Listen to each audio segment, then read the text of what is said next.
السلام علیکم رحمۃ اللہ وبرکاتہ نحمدہ ونصلی علی رسولہ الکریم۔ محترم سامعین، قاتلین امام حسین کا عبرتناک انجام۔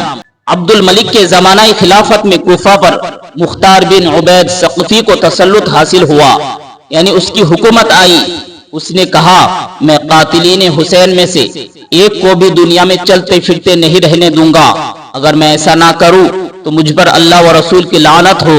پھر اس نے لوگوں سے کہا کہ مجھے ہر اس شخص کا نام و پتہ بتاؤ حضرت حسین کے مقابلے میں کربلا گیا تھا۔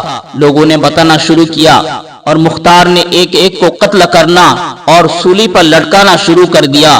ابن سعد کا قتل۔ مختار نے ایک دن کہا، میں کل ایک شخص کو قتل کروں گا کہ اس سے تمام مومنین اور ملائکہ بھی خوش ہو جائیں گے۔ حشیم بن اسود نخعی اس وقت مختار کے پاس بیٹھا ہوا تھا۔ وہ سمجھ گیا کہ عمر بن سعد کل مارا جائے گا۔ مکان پر آ کر اس نے اپنے بیٹے کو رات میں ابن سعد کے پاس بھیج کر اطلاع کر دی کہ تم اپنی حفاظت کا انتظام کرو، مختار کل تمہیں قتل کرنا چاہتا ہے۔ مگر مختار چونکہ اپنے خروج کے ابتدائی زمانہ میں ابن سعد سے نہایت ہی اخلاق کے ساتھ پیش آتا تھا، اس لیے اس نے کہا مختار ہمیں نہیں قتل کرے گا۔ دوسرے دن صبح کو مختار نے ابن سعد کو بلانے کے لیے آدمی بھیجا۔ اس نے اپنے بیٹے حفص کو بھیج دیا۔ مختار نے اس سے پوچھا، تیرا باپ کہاں ہے؟ اس نے کہا، وہ خلوت نشین ہو گیا ہے، اب گھر سے باہر نہیں نکلتا۔ مختار نے کہا، ابو رائے کی حکومت کہاں ہے جس کے لیے فرزند رسول کا خون بہایا تھا؟ اب کیوں اس سے دستبردار ہو کر گھر میں بیٹھا ہے؟ حضرت حسین کی شہادت کے دن وہ کیوں کھانا نشین نہیں ہوا تھا؟ پھر مختار نے اپنے کوتوال ابو عمرہ کو بھیجا کہ ابن سعد کا سر کاٹ کر لے آؤ۔ وہ ابن سعد کے پاس گیا اور اس کا سر کاٹ کر اپنی قبا کے دامن میں چھپا کے مختار کے پاس لایا اور اس کے سامنے رکھ دیا۔ مختار نے حفص سے پوچھا، پہچانتے ہو یہ سر کس کا ہے؟ اس نے انا للہ و انا الیہ راجعون پڑھی، پھر کہا، یہ میرے باپ کا سر ہے اور اب ان کے بعد زندگی میں کوئی مزہ نہیں۔ مختار نے کہا، تم ٹھیک کہتے ہو اور تم زندہ بھی نہیں رہو گے۔ پھر اسے بھی قتل کر دیا اور کہا، باپ کا سر حسین کا بدلہ ہے اور بیٹے کا سر علی اکبر کا، اگرچہ یہ دونوں ان کے برابر نہیں ہو سکتے۔ خدا کی قسم اگر میں قریش کے 3 دستے بھی قتل کر ڈالوں تب بھی وہ سب حسین کی انگلیوں کے برابر نہیں ہو سکتے۔ پھر مختار نے دونوں کے سر حضرت محمد بن حنفیہ رضی اللہ تعالی عنہ کے پاس بھیج دیا۔ خولی بن یزید کو قتل کے بعد جلا دیا گیا۔ خولی وہ بدبخت انسان ہے جس نے امام عالی مقام کے سر انور کو جسم اقدس سے جدا کیا تھا۔ مختار نے اپنے کوتوال ابو عمرہ کو چند سپاہیوں کے ساتھ اس کی گرفتاری کے لیے بھیجا۔ ان لوگوں نے آ کر خولی کے گھر کو گھیر لیا۔ جب اس بدبخت کو معلوم ہوا تو وہ ایک کوٹری میں چھپ گیا اور بیوی سے کہہ دیا کہ تم لا علمی ظاہر کر دینا۔ کوتوال نے اس کے گھر کی تلاشی کا حکم دیا۔ اس کی بیوی باہر نکل آئی۔ اس سے پوچھا گیا کہ تمہارا شوہر کہاں ہے؟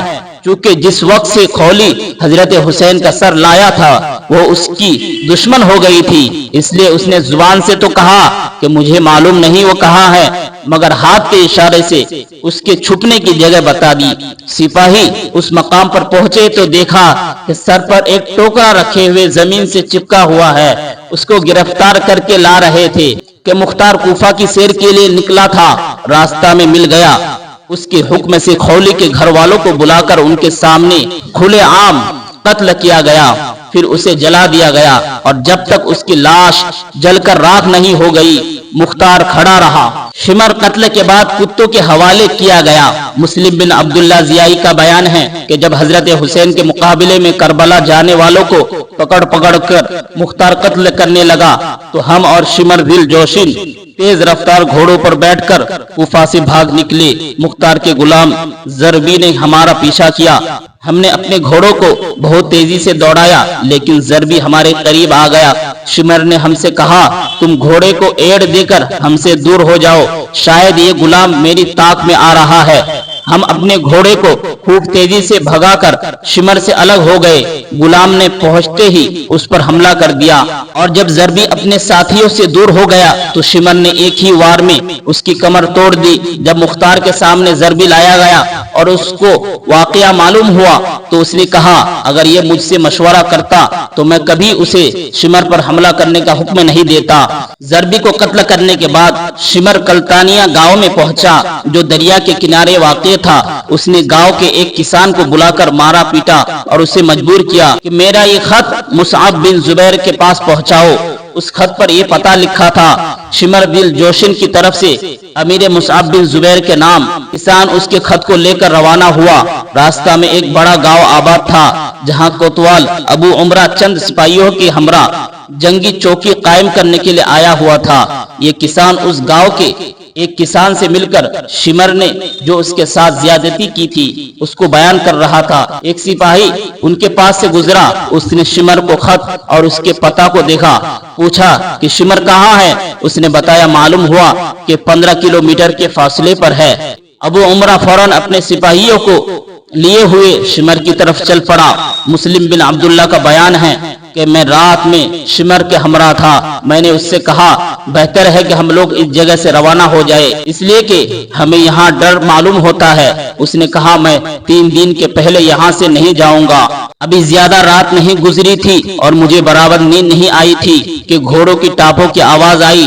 میں نے اپنے دل میں کہا آواز تیز ہو گئی۔ میں اٹھ کر بیٹھ گیا، اپنی آنکھوں کو ملنے لگا اور کہا یہ ہرگز آواز نہیں ہو سکتی۔ اتنے میں انہوں نے پہنچ کر تکبیر کہی اور ہماری جھوپڑیوں کو گھیرے میں لے لیا۔ ہم اپنے گھوڑے چھوڑ کر پیدل ہی بھاگے۔ وہ لوگ شمر پر ٹوٹ پڑے جو پرانی چادر اوڑھے ہوئے تھا اور اس کی برس کی سفیدی چادر کے اوپر سے نظر آ رہی تھی۔ وہ کپڑے اور ذرہ وغیرہ بھی نہیں پہن سکا۔ ابھی ہم تھوڑی ہی دور گئے تھے کہ تکبیر کی آواز کے بعد ہم نے سنا کہ اللہ نے خبیث کو قتل کر دیا۔ پھر ان لوگوں نے اس کے سر کو کاٹ کر لاش کتوں کے لیے پھینک دیا۔ ہاتھ پاؤں کاٹ کر تڑپنے کے لیے چھوڑ دیا گیا۔ عبداللہ بن زیاد جس نے محمد بن عمار بن یاسر کو قتل کیا تھا، اس نے امام علی مقام کے قاتلین میں سے مختار کو چند آدمیوں کے نام بتا دیے جن میں عبداللہ بن اسید جہنی، مالک بن نصیر اور حمل بن مالک محاربی بھی تھے۔ یہ سب اس زمانہ میں قادسیہ میں رہتے تھے۔ مختار نے اپنے سرداروں میں سے ایک سردار مالک بن عمر نہدی کو ان کی گرفتاری کے لیے چند سپاہیوں کے ساتھ بھیجا۔ اس نے جا کر ان سب کو گرفتار کر لیا اور عشاء کے وقت لے کر مختار کے پاس پہنچا۔ مختار نے ان لوگوں سے کہا اے اللہ و رسول اور آل رسول کے دشمنوں، حسین بن علی کہاں ہے؟ مجھے حسین کی زیارت کراؤ۔ ظالموں، تم نے اس مقدس ذات کو قتل کیا جن پر نماز میں تمہیں درود بھیجنے کا حکم دیا گیا ہے۔ انہوں نے کہا اللہ آپ پر رحم کرے، ہمیں ان کے مقابلے میں زبردستی بھیجا گیا تھا، ہم جانے کے لیے راضی نہیں تھے، آپ ہم پر احسان کرے اور چھوڑ دے۔ مختار نے کہا تم نے نواسۂ رسول پر احسان نہیں کیا، ان پر تمہیں رحم نہیں آیا، تم نے انہیں اور ان کے بچوں کو پیاسا رکھا، پانی نہیں پینے دیا اور آج ہم سے احسان طلب کرتے ہو۔ پھر بزی سے کہا تم نے حضرت امام حسین کی ٹوپی اتاری تھی؟ عبداللہ بن کامل نے کہا جی ہاں، یہی وہ شخص ہے جس نے ان کی ٹوپی اتاری تھی۔ مختار نے حکم دیا کہ دونوں ہاتھ پاؤں کاٹ کر اس کو چھوڑ دیا جائے تاکہ اسی طرح تڑپ تڑپ کر یہ مر جائے۔ چنانچہ اس کے حکم پر عمل کیا گیا۔ بزی کے ہاتھوں اور پیروں سے خون کا دھارا بہتا رہا۔ اس کے بعد جہنی اور محاربی کو بھی قتل کر دیا۔